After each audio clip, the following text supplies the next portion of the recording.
റിഹേഴ്സലിനിടെ നടൻ വിക്രത്തിന് പരിക്ക്, വാരിയെല്ലിന് ഒടിവ് എന്നാണ് റിപ്പോർട്ടുകൾ. രഞ്ജിത്ത് ചിത്രം തങ്കലാൻ സിനിമയുടെ പരിശീലനത്തിനിടെ നടൻ വിക്രത്തിന് പരിക്കുപറ്റിയിരിക്കുന്നു. വാരിയെല്ലിനാണ് ഒടിവ് സംഭവിച്ചത്. സംവിധായകനൊപ്പം ആക്ഷൻ രംഗങ്ങൾ പരിശീലിക്കുന്നതിനിടെയായിരുന്നു അപകടം.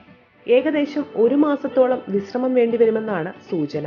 ഇതോടെ ചിത്രത്തിന്റെ ചിത്രീകരണം താൽക്കാലികമായി നിർത്തിവെച്ചു. വിക്രമിന്റെ ഓഫീസിൽ നിന്നും അദ്ദേഹത്തിന്റെ ആരോഗ്യനില സംബന്ധിച്ച് പ്രസ്താവന പുറത്തിറക്കിയിട്ടുണ്ട്. പൊന്നിയിൻ സെൽവൻ 2 പ്രകടനത്തിന് ലോകമെമ്പാടു നിന്നും ചിയാൻ വിക്രമിന് ലഭിച്ചുകൊണ്ടിരിക്കുന്ന നിറഞ്ഞ സ്നേഹത്തിനും അഭിനന്ദനങ്ങൾക്കും എല്ലാവർക്കും നന്ദി പറയുന്നു. ഷൂട്ടിംഗ് റിഹേഴ്സലിനിടെ ചിയാന് പരിക്കുപറ്റുകയും അദ്ദേഹത്തിന്റെ വാരിയെല്ല് പൊട്ടുകയും ചെയ്ത സാഹചര്യത്തിൽ തങ്കലാൻ ടീമിനൊപ്പം കുറച്ചു നാളത്തേക്ക് അദ്ദേഹത്തിന് ചേരാൻ സാധിക്കില്ല. അദ്ദേഹം എല്ലാവരുടെയും സ്നേഹത്തിന് നന്ദി അറിയിക്കുന്നു.